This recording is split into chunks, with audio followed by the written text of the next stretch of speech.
lugendo olwo biidhinillah. Naam, amatendo gonna okuva edda nedda n'okutuusa olwaleero gatendebwa na Allah tabaraka wa ta'ala. Yonna atatuvangamu, Allah tatuvangamu. Ebitonde bituvaamu naye Allah tabaraka wa ta'ala tatuvangamu. Yovolaba nti neweeri atuteekako ibaada yatukakasa nti la yukallifu Allahu nafsan illa wus'aha. Tiyakaluubiriza mwoyo gonna okuleka nga kyaguwadde gukisobola. Allah. Kibalaba nti omwezi ogwa Ramadhaani guno Allah tabaraka wa ta'ala teyatukaluubiriza.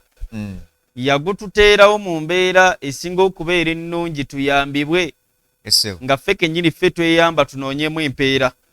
Wabula si bukaluubirivu ng'abalala ye bakiraba. Okimanyi nti eriyo abeeraliikiridde dda nti Ramadhaani etuuse. Nga ye bw'abibalaabalamu alaba Ramadhaani etuuse talina kuddamu kulya lanki. Nekyo okubeera ku kyenkya Sheikh. Ate nga naye musiraamu. Kati nga ye alaba obukaluubirivu butuuse aba la yukallifu Allahu nafsan illa wus'aha. Teriyo Allah kye yatuwa okuleka nga tukisobola. Era bwe yali ayogera ku Ramadhaani yatukakasanaga nti ayyaman ma'dudaati, nnaku mbale bubazi.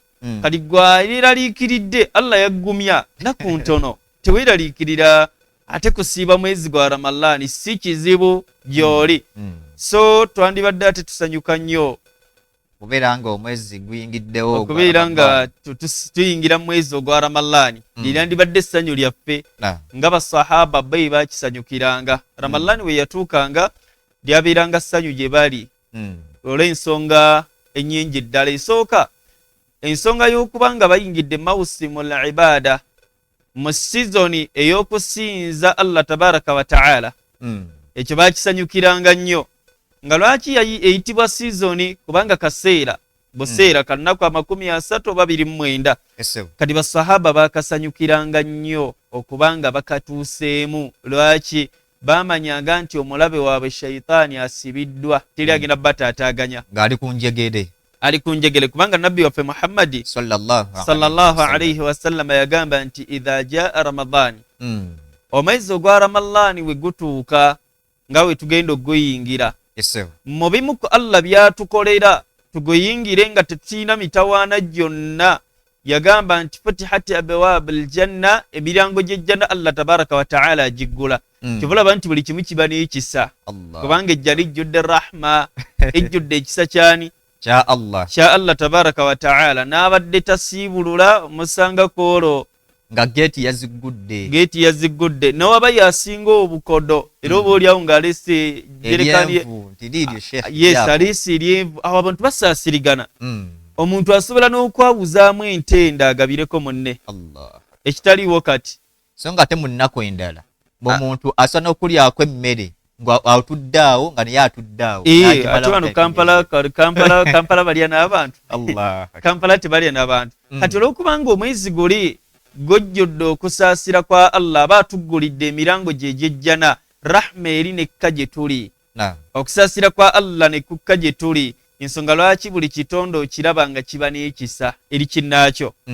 Ekyokubiri, Allah tabaraka wa ta'ala kyatukolera nabbi kye yagamba, Allah atusibira shayitaani n'amuteeka ku njegere obutataataaganya bantu mu kukola ibaada zaabwe, oba obutataataaganya bantu mu kusiiba kwabwe. Kyovulaba nti kizibu nnyo omuntu okugamba nti nze mwalimu neerabidde nendya wiiki namba nga neerabidde ndi mu Ramadhaani. Kubanga okwerabirabira shayitaani yekuleeta. Nabbi n'agamba sallallahu alayhi wasallam nti yenna aba yeerabidde n'ali oyo Allah yabaamuliisizza era yabaamunywesezza, kubanga si kyangu kwerabira. Si kyangu muntu kwerabira nti saasiibye n'alya leero n'enkya ne yeerabira n'oluddako ne yeerabira. Okuggyako obuzibu obutera okubeera mu nnaku zino ezisooka zino nnaku bbiri awo. So omulabe waffe shayitaani Allah tabaraka wa ta'ala amutukwatira. Kati yenna agaana okusiiba aba agaanyinga ye. Si nti shayitaani ye beemukebye. Era gwe woogaanira oba ogaanyinga ggwe.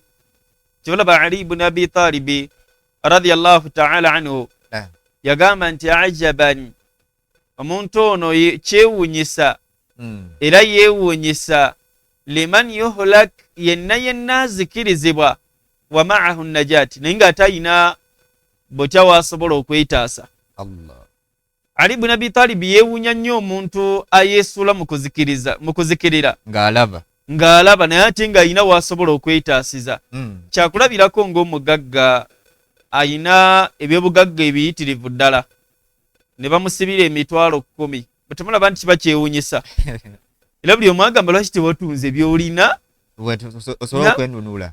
Twandikuuze n'okukola bakola weebali bagagga banno weetuli bakusibira batya emitwalo 10 era wagamba nti ayi saagala bbanja saagala muntu kumpola ate situndako ku byennina oyo aba atwewuunyisa era tugamba nti agundi yayagadde ekkomera lwaki ayina bwe yeetaasiza so ng'omwavu atalina ye bamusibira emitwalo 10 nga talina nangeri ki yakuzifunamu tekitwewuunyisa era tugamba nti emitwalo 10 kituufu yadde talina naye ono omugagga azirina ye ate atwewuunyisa nnyo okubanga basobodde omusibira essente ezo ng'alina wasobola okwetaasiza kati bwe bulamu bwe tuwangaaliramu.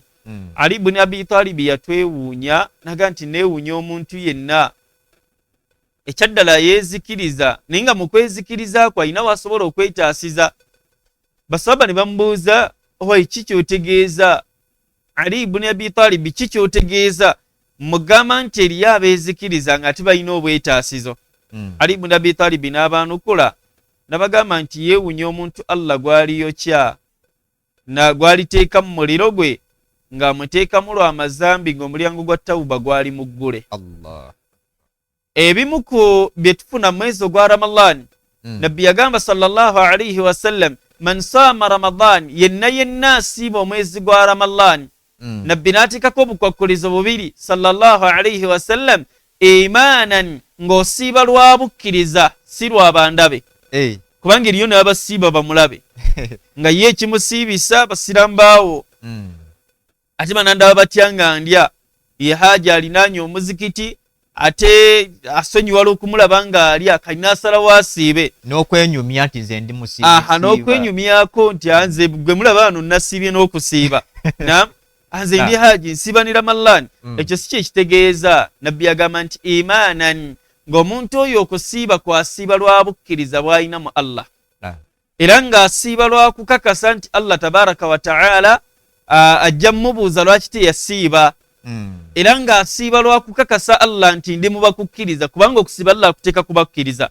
Ya ayuha alladhina amanu abange mmwe abakkiriza kutiba alaykum as-siyamu mbalaaliseeko okusiiba ng'akulalika ku baani abakkiriza. Kati nabbi n'agamba nti yenna asiiba nga imanan ng'okusiiba kwakulembeza bukkiriza si bantu kumulaba. Eriyo n'abeziizaako seeka ebizigo neziizaako ebizigo kansiiwuke bandabe nti nasiibye si kyekitegeeza nawo n'asiiwuka okufaanana enkobe ng'ekyaddala ate tosiibye ku lwa Allah tabaraka wa ta'ala tewaliwo kisiibo. Bano nabbi beyayogerako abayerumiza bwereere enjala kubanga ffe abantu tetulina mpeerayo tetulina gye tusobola kukusasula. Kati imanan nabbi naga nti yenna asiiba nga imanan asiibya bukkiriza era ng'asiiba lwaggondera Allah tabaraka wa ta'ala nga n'empeera agisuubira waani wa Allah. Nabbi n'agamba nti wahtisaban era ng'okusiiba kw'oluubirirwamu kuzito ya miizaani yo otuuke mu maaso ga Allah obaliwe nga miizaani yo nzito kubanga ffenna kye tulwanirira. Waliwo akaseera wallahi omuntu kaalitunula nga minzaani yeewunzise emashariki n'emagharibi ng'alaba teriyo bwetaasizo okuleka byazze nabyo nga bye bigenda otutuula ku minzaani y'ebimutaase. Kati yenna asiiba alina kutunuulira nti okusiiba kwange njagala Allah akundeetere ku minzaani nga kuzito. Kibula mu hadithi al-Qudus entuufu yagamba wakitiibwa Allah tabaraka wa ta'ala nagamba nti buli mwana Adamu gwakola gugwe kullu amal ibn Adam lahu buli mulimu mwana Adamu gwakola gugwe tekitegeeza nti gwali gwesasula gwokola gumanyikiddwa empeera z'ogufunamu. Asaddaase empeera Allah azitubuulira mathalu alladhina yunfiquna fi sabilillah kamathali habba yenna asaddaase okusaddaaka kwasaddaase mu kkubo lya Allah abanga asize empeke Allah n'atubuulira nti empeke eyo wezze ekomyawo ezo empeera n'azitubuulira. Ez'essala nabbi sallallahu alayhi wasallam n'azitugamba yenna asaala essala mu jamaa ng'agisadde mu butuufu bwayo afuna amadaala 27. Era nabbi n'agamba nti salaatul jamaa afdalu min salaatil fadh, essala omuntu gy'asadde mu jamaa esinga essala omuntu gy'asadde yekka bi 27 daraja, ng'egisinga amadaala 27. Kati ago go tugamanyi, ensonga lwaki Allah tabaraka wa taala yagamba ezo zo zaffe, osobola okukwata ekkalaamu ne weebala n'obalamu ku ssala z'osadde, n'obalamu essala z'osadde. Kya mu busiraamu, buli musiraamu yenna anaakola ibaada, bala ibaada z'okola. Kwata ekkalaamu omanye nti kati nsadde jamaa madala 27, kansooke ngeebaleko. Wuzu yange nagitereezezza, sunna nzigoberezzaako amadala gange 27, ogogamanyi ogawandiike. W'osaddaako manyi ziwufuna, ziwandiike. Omanyi kyekyo Umaru kye yatugamba nti hasibu anfusakum, mwebale mwekka mwekka kabila an tuhasabu, nga tebannabakola ki? Kubabala. Otuuke mu maaso ga Allah ng'omanyi ozitowa otya, nabwe ekyo ku mazambi gawandiike. Nti Allah olwaliro nasobezza bwe nti kati ebyo tubimanyi. Allah bwe yamala n'agamba nti illa siyaamu, okuleka okusiiba, fa innahu li, okokko kwange, wa ana ajizi bihi, nze nkusasula. Emirimu emirala tekitegeeza nti Allah si yagisasula, wabula okusiiba yamanye empeera z'atuwa. Empeera yazo. Yes, Allah yamanye empeera z'atuwa mu kusiiba. Kati yenna anaasiiba alina obba ng'asiiba wa ihtisaaban, ng'asuubira empeera ewa Allah tabaraka wa taala ate nnene. Era ng'omuntu oyo aluubirirwa miizaani ye kuzitowa, kubanga ffenna kye tunoonya. Gw'asaala onoonya miizaani yo kuzitowa, weina zitowa Allah ajja kukuwejjana. Gw'asiiba siiba ng'oluubirirwa miizaani yo kukola ki? Kuzitowa. Nzira ku kigambo kya Ali ibn Abi Talib, nabbi mu hadisi yagamba nti yenna asiiba bw'atyo ng'akulembezza obukkiriza n'okuluubirirwa empeera mu ibaada gy'akola ey'okusiiba, nabbi yagamba nti ghufira lahu ma taqaddama min dhanbihi, Allah amusonyiwa byakulembeza mu mazambi ge. Olaba ekiri mu Ramadhan. Omuntu yenna asiiba omwezi gwa Ramadhan, wakitiibwa Allah tabaraka wa taala akusonyiwa amazambi go ag'emabega ge waakakolako. Seeka awo wennyini. Naam. Madhambi ki? Mulimu amatono n'amanene, kati gonna asonyiwa busonyi oba?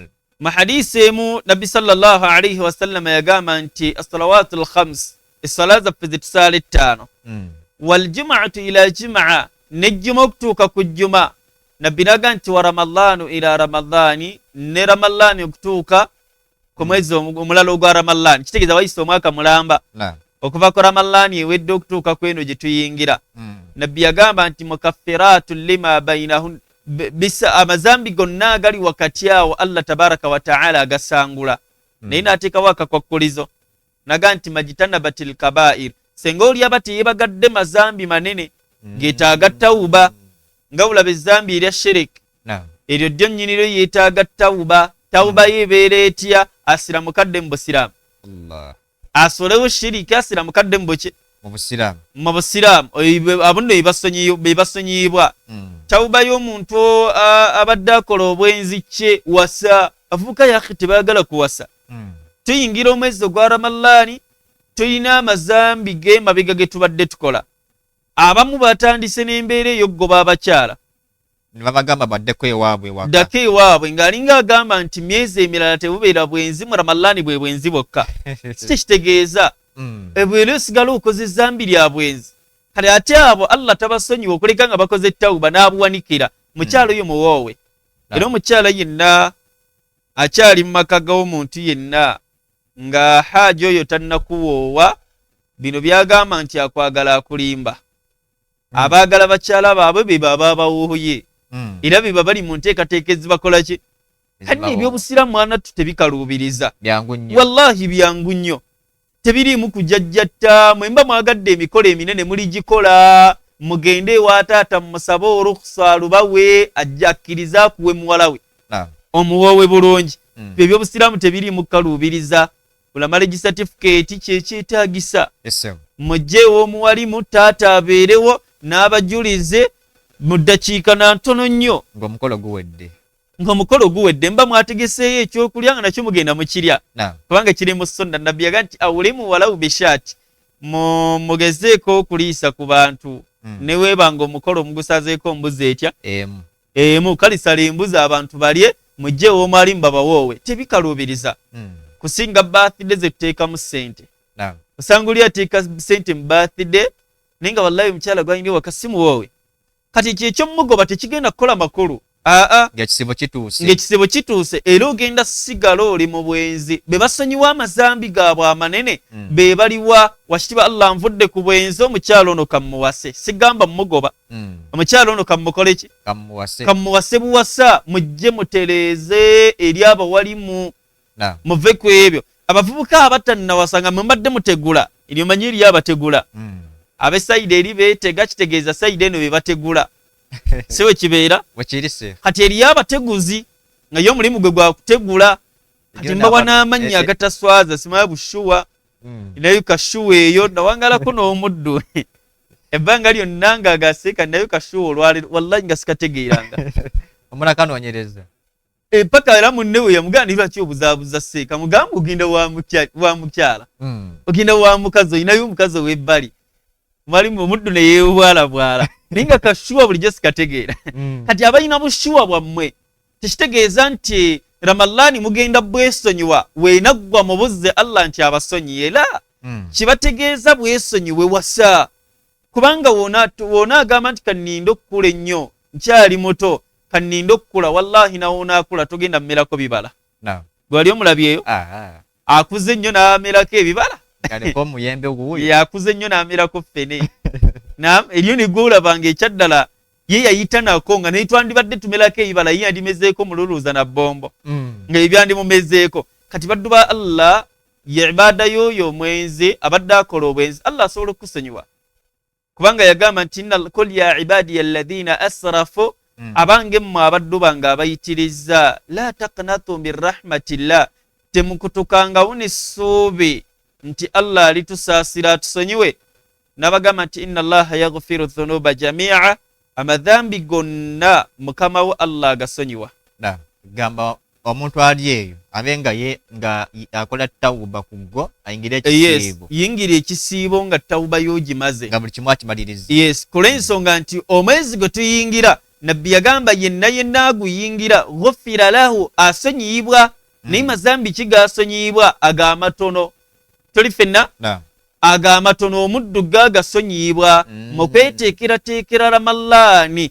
ge tumanyi nti geetaaga tawuba gakolere tawuba era gakolere gugende nnyo eri Allah ng'ogende nja butagaddira Allah nenenye ezambi lino sireddira nga ne tawuba Allah gy'asinga okwagala yeeyo omwana Adamu nga zizzaawo obudde bubadde oyonoonera mu kugeya mu mwezi ogwa Ramadani buzze ku Qur'ani obudde bubadde omalira mu kugeya mu mwezi ogwa Ramadani nga tuguyingira buzze mu Qur'ani z'empeera Allah zagenda okuwa ye tawuba ennungi obudde bubadde omalira mu bwenzi wasa kwasa kwa layisi gwe ng'obeerawo anaalya ki g'osula njala aseeko omukyala n'ayambala goyita bwereere nga bw'oyambala wallahi nteekateeka Allah abajja zikkolera naye akole ki ofune ky'omwambaza abamu twalina baavu nga kitunna wasa abwavu nno obwaddala manyi waliwo bye balabirako omwavu Allah atusaasire ya rabbi omwavu asiiwuuka buli kaseera newenyika mubizigo tanyirira kati embeera efaanaganako bwetyo abamu wetwawasa ate Allah n'asitulamukko embeera neevaako ku bubi buli bwe yali eriko kati mutiira bwereere wasa tuli fenna era tokkiriza yingira Ramadani nga toli muwoowe bino omukyala kamutikke mmozeeyo ewaabwe okola bya bwereere omukyala oyo yennyini g'otikka okuzza ewaabwe musituka naye ogende ewa kitaawe mukaliremu mukaye muwala wo gwe njagala yandeese wano era taata oyo akuwa olukusa ku ye mubeere nga mufumbirigana eribadde ezambi Allah agamba nti faulaika yubaddilu Llahu sayyi'atihim hasanati eribadde ezambi otandika ate difunamu mpeera manyi mpeera eziri mu bufumbo mpitirivu ddala kati omwezi gwe tugendamu ogwa Ramadani yenna n'agusiiba n'agumalako agatali mazambi manene gonna Allah ajjaggeera agakusonyiwe kubanga mazambi yaki getukola mangi wallahi getukola mangi mulimu ag'okulina kuwaza bannaffe tetumanyi na kumanya nti zambi eriyo n'abatamanyi nti n'obukodo zambi nga ye amazeeko omwaka nga talina gwagabidde. Sheikh nabo mugwa mu zambi seka. Wallahi zambi Allah tuko dyogerako mu Qur'ani zambi. Naga nti alladhina yabkhaluna eriya abantu nga bakodowala wa ya'muruna an-nasa bil bukhl ne batakoma kukodowala ne balagira ne bannaabwe bakodowale. Eriya bakodowala ate nagamba ne banne ebitu biraba mizikiti masajidi oli nagamba ha awunze siwayo sente zange ezani ze balya kati bali ezani kubatali ezizo aseke siwayo nze kati ate abigamba munene yaleke kola ki Sheikh okimanti ediyo n'omuntu nga mukodo tagaba eri bantu ate naye nyini yekodowalira ate ediyo n'abekodowalira nero nali zambi ngenjala gane muluma naga sente azirinda nagamba sijja kulya sente zange zijja kuggwawo kati omusiraamu yenna n'obukodo nalyo zambi ebyo Allah abisangula bwe siiba busiibira mallaani ebyo Allah abisangula. Ali ibn Abi Talib kyatwewuunyaako nti omuntu era asobola okugaana osiiba Ramadhaani ng'ate ayina amazambi nga wallahi ayina ensobi naye nga mu nsobi z'alina ze yeetaaga Allah wamusonyiwe era Allah amuleete ku kiyama ng'amwokya lwa nsobi ezo nga waaliwo olweyo Allah lyeyamuteera olusobola okugeera gonna mwezi gwa Ramadhaani gwe siiba ebisigadde birekere Allah tabaraka wa ta'ala senga onakulembeza obukwakulizo bubiri bwe tulabye kati omwezi ogwa Ramadhaani shahrul maghfira yenna yeteekateeka osiiba omwezi mu butuufu bwagwo ekyaddala sooka tawuba ku mazambi g'obadde okola Allah tabaraka wa ta'ala akusonyiwe oyingire Ramadhaani ng'oli mustahiqu ng'osaanidde olimu abo abasaanidde okuweebwa empeera yaabwe n'okusonyiyibwa kubanga tugenda mwezi gwa kusonyiyibwa. Sheikh ensonga endala omwezi ogwa Ramadhaani tugweteekedde tutya tulina ebizibu byaffe wakati waffe ne Allah bye twetaaga mukama waffe Allah atugonjoolere kubanga bitusukkako abamu emirimu gitagala abalala nga talina olusi mirimu talina mirimu abalala nga balwadde obulwadde bwennyini abamu bo nga balina bizibu buli omu alina ebizibu bye ebyenjawulo. Shahar Ramadhaani omwezi ogwa Ramadhaani wakitiibwa Allah tabaraka wa ta'ala yatuteeramu ekiro n'atuuka okyogerako mu Qur'ani. Nabbi sallallahu alayhi wasallam bwe yayogera ku kiro ekyo yagamba teri awanika mikono n'akisabiramu Allah okuleka nga amwanukudde. Olaba bulungi omwezi gwa Ramadhaani gwe twolekera kyegoli gwe wanika buwanisi mikono mu mwezi ogwa Ramadhaani mulimu ekiro kiba kimu Allah akiyita Lailatul Qadr kiro kyakugera obulamu bwo bwonna bwina kyukira mu kiro ekyo Allah abukyusirizaawo gwe siiba mwezi gwa Ramadhaani zuukukanga salatul layli ebiro byonna sijja kugamba nti kiro kya lunaku bwe ruti nti lwe lunaku bwe ruti wabula nabbi ye anoonyezanga nnyo mu nnaku 10 ezisembayo kati gwe amagezi genkuwa obutagayaala wotaatandikirewo n'ennaku ziri 10 ezisembayo era zijja kukusanga weebase kuba nze bangi bendabyeko eyaga mwalimu wallahi simanyi kindiko naye obaani andoga seeka Lailatul Qadr eganya ate nemeddo zuukuka nati ku nsonga eyo era n'osanga omuddu nga akedde ku makyalidde eddaaku ya alhamdulillah ebyo byonna Allah gy'aba musobozesezza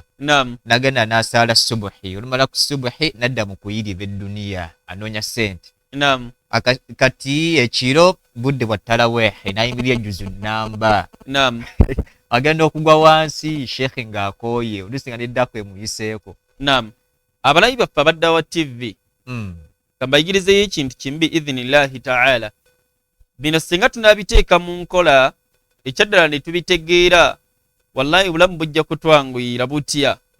Allah tabaraka wa ta'ala we yatutonda n'amala tutonda n'atubuulira n'ebigendererwa ebitutonzezza naga nti wama khalaqtul jinna wal insa illa liya'budun satonda bantu n'amajini okuleka nga nabatonda kunsinza ekyo nno ne kiraga nti ensonga enkulu mu bulamu obw'edduniya Allah lwaki teyabwogerako nti nabatonda kunsinza na kukola Allah yakimanya nti we tunaamusinza agenda tutereereza emirimu gye tukola kati we tunaasalawo tutereeza ebya Allah Allah yajja tugondereza ebyaffe. Agenda tugondeza ebyaffe kubanga ye mukama waffe. Singa mukama wo akukwasa edduuka, aye edduuka liryo ndikwasizza, kola ng'oggyemu amagoba gange ogampe, osijjeko osasule renti n'ebisigadde gwe maneja waalyo. Tuli ffenna n'omusaba nti nkusaba nange ku mulyango wano nteekewo obwange nkolerewo, n'akukkereza.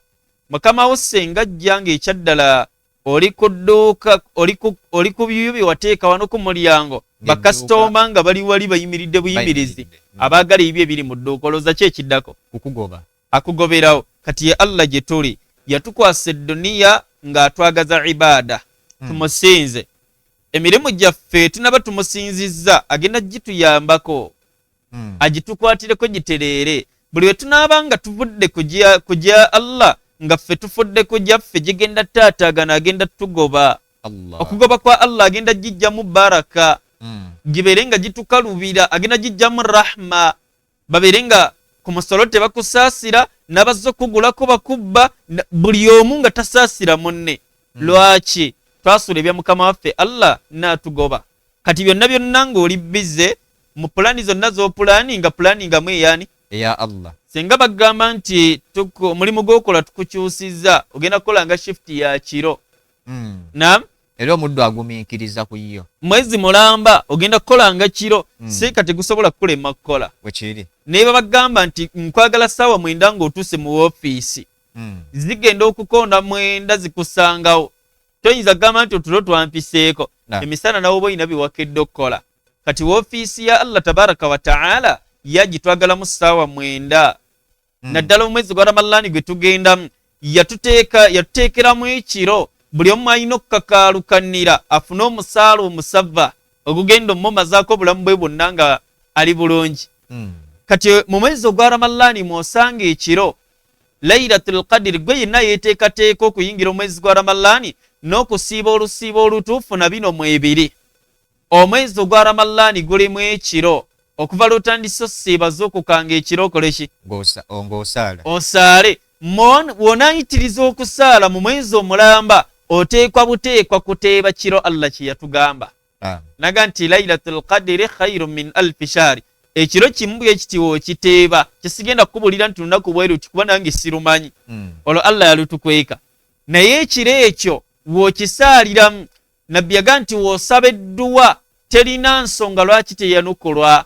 Lwaki? Tanazzalu almalaikatu warruhu fiha, bamalayika bonna Allah aba abasizza ku nsi nga ne Jibuliiru mwali biidhni rabbihim, olw'obuyinza bwa mukama waabwe Allah.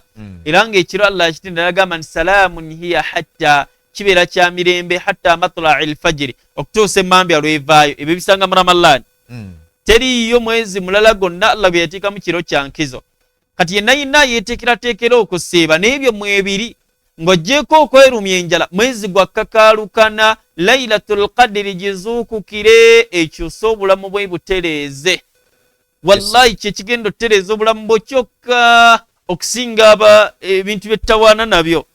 Nze bangi bendabye mu busuubuzi nga babuluddemu ebbanga nga yebasuubira obisuubiramu ssente ate nga bo banaku. Asobola sipeeya, edda abasobolanga sipeeya babanga bagagga, kyokka ate yamusuubula kati nga mwavu. Era ng'akaaba siika ebintu biyintambye obedduuka ndisuulewo bibye takozesebwa.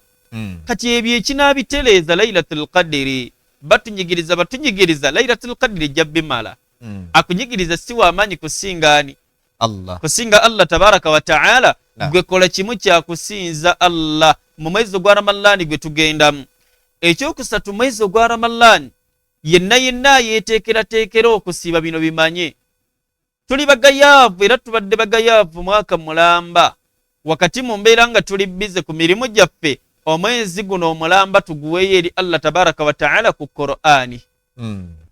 Era byonna byonna by'okola mu kusiiba kwaffe omwezi tuguwe Qur'ani.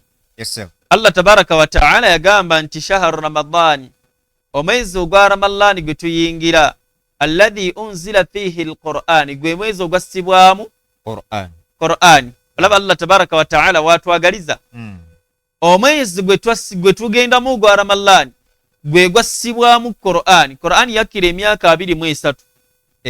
ngekka busse ngekka okuva nabbi sallallahu alayhi wasallam we yatumibwa ku myaka 40 63 we yafeera emyaka 23 Qur'an gye yamala ng'ekola ki ngekka. Suratul Alaq mwe muli aya yasooka okukegamba nti iqra soma. Aya endala eyasembayo okuka nabbi yali muhijja naye Allah atugamba nti yagissa mu mwezi ogwa Ramadani atya. Abdullah ibn Abbas yatunnyonnyola n'agamba nti unzila al-Qur'an fi shahr Ramadan, omwezi ogwa Ramadani Allah muyassiza Qur'an. Lwaki wandibadde oyitiriza kye tuliko? Weteekereteekere omwezi gw'olagamu osiibe ebituufu nga ne ibada z'okola ozimanyi. Omwezi gwa Ramadani Allah agutusizaamu atya Qur'ani. Allah agijja ku ggulu eri omusanvu gye yali agireeta ku ggulu erisooka. Lino lye tulabako wano tetulirabako kuba liri wala naye eriri awo erisooka. Kati okugireeta ku ggulu eri erisooka Allah akitukolera mu mwezi gwa Ramadani.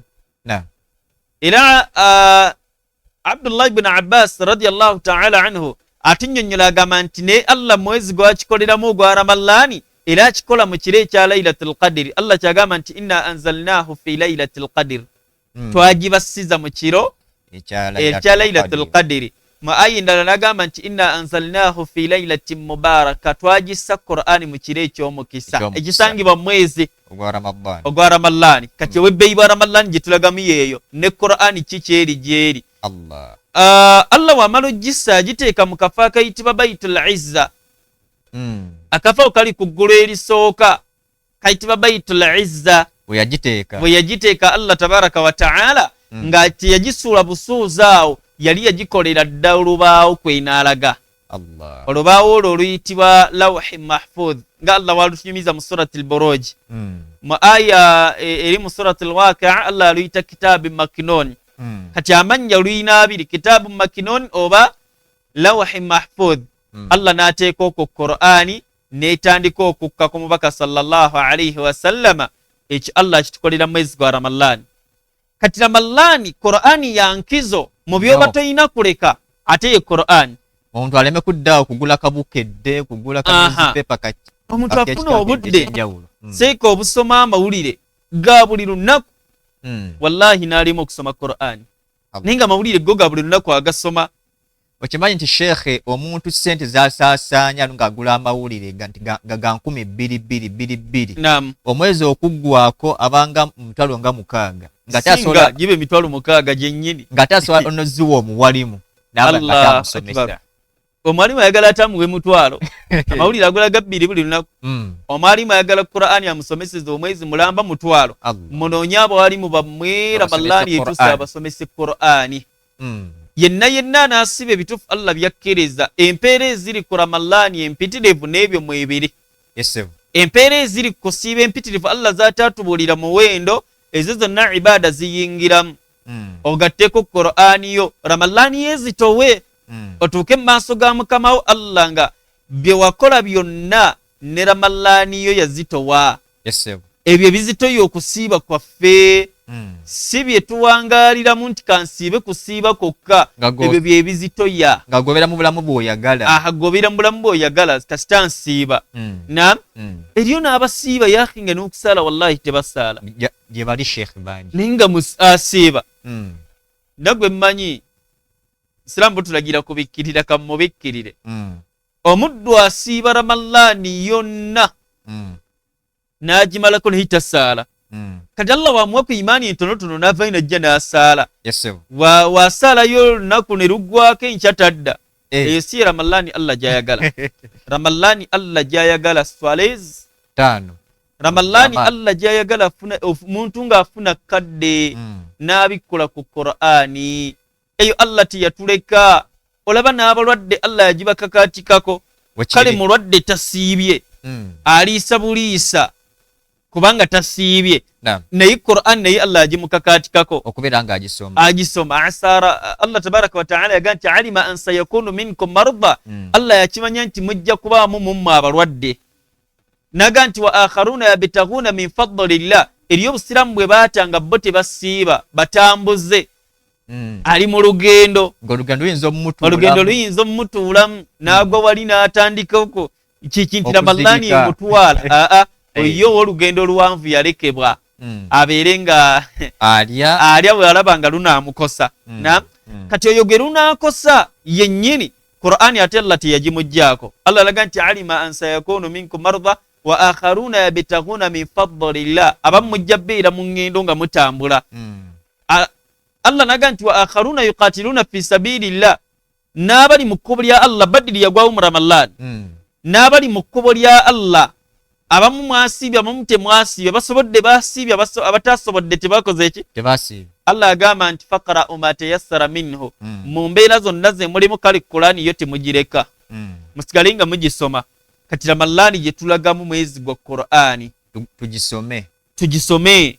Sheikh ekirala abaddu ba Allah muliise, wallahi muliise, seeka tuyina ebizibu ebitagambika bitwetaaga Allah tumalire. Tuliise ebizibu byaffe Allah jabbikolako.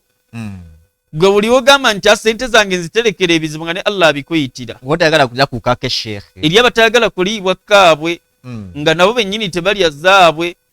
Nosanga olinga hatta n'ewaka ensibulukuka y'abantu bembi gayina ssente. Namukyusaamu abantu basiibulukukeko obulungi bamanye nti tuli mwezi gwa Ramadhaani bagweyagaliremu. Naye nga si kusuluka ku kawunga. Muddu n'akuba ensawu ya kawunga namba paki kya nti Ramadhaani etuuse. Bakakolera eki? Bakasibulukireko. Si nti oba aleese boogi, kuba boogi bwo busoboka. N'akubaawo paasawu namba kiki nti haji kiki nti eyo mmere ya Ramadhaani. Kawunga n'asuubulira ddala ebijanjalo bye n'akubaawo paki kihaji bino ebijanjalo byaki ti Ramadhaani anti etuuse. Bannayi bali sibasibe Ramadhaani biidhinillah ekyukemu. Sheikh ng'ofundikira. Naam. So mbigambo biidhinillah nga mmaliriza. Nkubiriza bonna bonna banaasiba bino tetubisuula. Adhkaari tuzinywerereko. Qur'ani tugisuula bubeere obulamu bwo. Mu kubeera ennyo ebbize Qur'ani ebeeremu. Mu bulamu bwe tuwangaaliramu musiramu yenna anaasiba essola togireka. Yenna anaasiba lwana nnyo oliise. Ezo ndasonga nkulu Sheikh. Songa nkulu nnyo ezo. Lwana nnyo osiibulule biidhinillahi ta'ala. Ate naye lwana nnyo osiibulukuka ensiraamu. Eri abava mu Ramadhaani ng'ate yaakhi bafunyemu birwadde. Ati nga sibulukuse bubi. Sibuluka kutuuse. Anywa soda. Ayina wali kasooli. Cupa ya soda, wano muwogo, wali balugo. Lumonde. Naam, kastabulira omwazinyo olwazina ne yeekatankira. Oluusi ne chapati nga byatandikira. Tamanyi nti olubuto lubadde lwereere. Lwetaaga ebintu ebigonvu ng'amenvu, ntende, juice. Kale ebyo biba tebirabise, nabbi yagamba nti amazzi ge gasinga. Kubanga go gali buli wamu. Okusinga oteekayo byonna by'osoosa oteekayo. Barakallahu fiikum wa jazakumullahu khaira. Tuyazza nnyo Sheikh waffe olw'omusomo omulungi ennyo ogwo ng'atusomesezza okubeera nga tusobole okubeera nga tubimanya nga tunaba okubeera nga tuyingira omwezi gwa Ramadhan. Kikulu nnyo okubeera nga okola ibaada yonna ng'ogirinako okumanya wabula nga si kumala gakola kintu ky'otamanyi. Siwe kiri Sheikh. Naam. Nsaba wakitiibwa Allah ebigambo ebyo Sheikh byatusomesezza bisooke kugasa ffe nga ffe babibabuulidde, oluvannyuma nammwe mubiganyulwemu ate era musobole okubeera nga mubiteeka mu nkola. Ono ye Bona Fatuma agambye nti Sheikh, assalamu alaikum wa rahmatullahi wa barakatuh. Wa alaikum salam wa rahmatullahi wa barakatuh. Sheikh, Ramadhaani omuntu akkirizibwa okugatta enniya oba enniya yategeeza nga osiiba olw'emmande ne olwokuna naye nga todde mu kisiibo. Naam, barakallahu fiik wa jazakillahu khaira. Enniya eyogerwako ya Ramadhaani iba ya njawulo. Amanya abamu baleeta ekigamba nti enniya buli lunaku omuntu alina ogireeta, wabula eriyo abakkiriza nti omuntu asobola oleeta enniya ya Ramadhaani yonna. Naam. Wabula enniya eyo ereetebwa eya Ramadhaani tegattibwamu kusiiba kulala. Ramadhaani weetuuka okusiiba kwonna kwe tubadde tusiiba kuyimirira. Ne tuba nga tusigazza Ramadhaani. Era oli tasiiba Ramadhaani n'asiiba Mande n'olwokuna n'alowooza nti kati empeera zaafunye za Mande nalwaki nalwakuna, awo aba ali mu Ramalaani. Ramalaani weeyingira, ensiiba zonna ze tusiiba ziyimirira. Lwaki? Faradhi etuuse, ng'era essala weeyinza otuuka, sunna zonna neziyimirira. Wabarakallah, wallahu ta'ala a'lam. Awo wennyini nnyini awo omuntu aleeta atya enniya? Barakallahu fik wa jazakallahu khaira. Waliwo abajatula bagamba nti nawaitu swaumu bye baleeta awo. Imam Nawawi, Abu Zakariya Yahya bin Sharaf Nawawi rahimahullah, mu kitabu kya Riyadhu Salihina, omulyango gwe yatandika nago babu nniya. Omulyango ogwo ogw'enniya yagunnyonnyola bulungi, era unaabogenze mu kitabo ekyo Sheikh yagunnyonnyola bulungi. Mu bigambo bibiri yagamba nti nniya teyatulwa, wabula enniya ebeera ku mutima gwa muntu. Naam, enniya teyatulwa nti simana waitu nduyirira, babivunulanga n'obivunula. Naam. Naam. Allah tabaraka wa ta'ala bwe yasinga bamanya, wabula ekituufu kiri nti enniya teyatulwa, enniya ebeera mu mutima. Enniya eno wetujoogerako omuntu alowooza ki? Obumalirivu bw'olina ku mulimu ogwo gw'ogenda okukola, nga togusimattuse busimattuse, kuba eriyo abasimattuka obusimattuse emirimu, ng'oli wanaaba nga abadde atambula ne banne tamanyi nti bajja ku muzikiti, ne yeekanga ng'ali ku muzikiti takyasobola kuddayo, n'aguma n'amala gasaala. Kati bino si byakumalaga, olina obba nga onoyiridde era ng'omaliridde, okubeera nga osiiba omwezi ogwa Ramalaani. Wallahu ta'ala a'lam. Wakitiba Allah tabaraka wa ta'ala yasinga okumanya. Naam. Nabuuza nga ye Maryam Salim agambye nti bwemba nsiiba nga seebikkirira biba bituufu? Naam, barakallahu fik wa jazakillahu khaira. Maryam, ekikola ekyokwekkirira tteeka mu mateeka ga Allah tabaraka wa ta'ala. Era bwe buteebikkirira musango Allah gwalivunaana, kuba Allah yagamba nti ya ayuha nabi, wange gwe nabbi wange, qul li azwajika wa banatika wa nisa'il mu'minina yudnina alayhinna min jalabibihinna, gamba bakyalabo abo bawalabo babeere nga bambala engoye ezibabikka, naam, ezitabakwata. Kati omukyalo oyo wabanga asiiba nga titeyeebikkirira, ebintu biri bibiri, ddira ezambi eno ibaada, kitegeeza byawukanye. Allah tabaraka wa ta'ala ajja kukkiriza Ramalaani ye, wabula era ajja sigaza omusango gw'obuteebikkirira, ogwo gusigalawo. Ramalaani ye ejja kukkirizibwa, naye omusango gw'obuteebikkirira gujja kusigalawo. Wallahu ta'ala a'lam. Ono agambye nti baraka, aganze n'agamba nti masha Allah wa jazakallahu khayra, Allahumma balaghna Ramadan. Allahumma amina. Ono Bushura Hiba nabanga hataginga bangi nnyo. Ono ye Jose agambye n'agamba nti Allah tusasire ya Rabbi. Ono ye Shirati Namugenyi agambye nti thank you Sheikh. Ono Fatuma n'agamba nti may Allah accept from you and us as well. Ono ye gundi ono Joyce ageze n'agamba mbu sebo nabo bali mu kusiiba zaabwe. Naam. Ono ye Zamuzamu ageze n'agamba nti masha Allah. Ono Fatuma ageze n'akomawo wano nga n'ekibuuzo ekimuzunza omutwe ekyagala Sheikh osobola okubeera nga omutagululako. Ageze n'agamba nti wemba nga nasuubiza okuliisa abantu ne ssente nga emitwalo 5 nesiziweza nempezaako ezikka wansi waazo namulwa ntya? Naam, barakallahu fik wa jazakillahu khaira. Abaye ekigambo kusuubiza ekyo kinene, banja, okusuubiza banja. Naam, era tuyinza kugamba nti omuntu ebbanja eryo limuvaako, ebbanga lyamalanga yasuubiza. Kyobulaba ekisinga obulungi mu mbeera gye tuwangaaliramu, omuntu omugambye nti Allah kyanansobozesezza nja kukikola. Naam, kitegeeza waliwo obusobozi bw'okulemererwa. Kati b'osuubizza ekisinga obulungi osobola okwogera nabo, nasuubiza kino tekisobose, wabula nze nsobodde kino.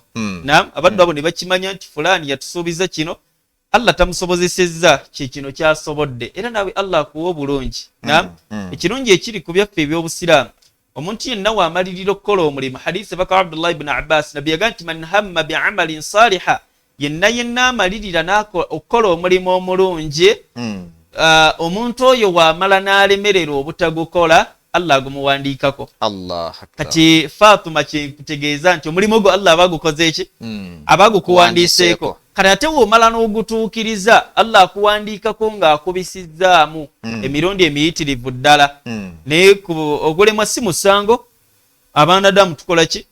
Tulemererwa. Kati oba olina kyewalaganyisa abantu ne kitawera si musango, ate nga Allah akuwandiikako ekyo mu bujjuvu bwakyo nga kibuwali obasuubizza. Allahu ta'ala a'lam. Tuyanziza nnyo, tuyanzeege Sheikh olw'ebigambo ebyo byasobodde okubeera nga tutuusaako. Mpozi nga Sheikh ng'onaye akatadekeka tusiibule tuve ku mpeewo za Da'wa TV Uganda. Naam, kemmaliriza nako biidhnillahi ta'ala. Byonna bitwogeddeko. Ekyamazima kiri nti busiraamu bwe bitambulira. Wali wanaabula obusiraamu byonna tebijja mugasa. Kati obusiraamu byonna biganyirwamu bwe butandika. Kitegeeza nti twewale shiriki, tusobole okukola ibaada Allah z'asiima, n'okusiimisa Mukama waffe Allah tabaraka wa ta'ala. Wa barakallahu fikum wa jazakumullahu khaira. Barakallahu fik wa jazakumullahu khaira. Mwenna abeekuumidde ku Da'wa TV Uganda, awo wennyini ensonga Sheikh kwakomye kwe tujja okubeera nga tutandikira omulundi omulala biidhinillah. Allah wanaabeera nga kyatuwadde ku kyengera ky'obulamu, era tukomewo tusobole okubeera nga tubasomesa obulungi bw'ekisiibo. Sijja kubeera nga asukkako awo. Assalamu alaikum wa rahmatullahi wa barakatuh.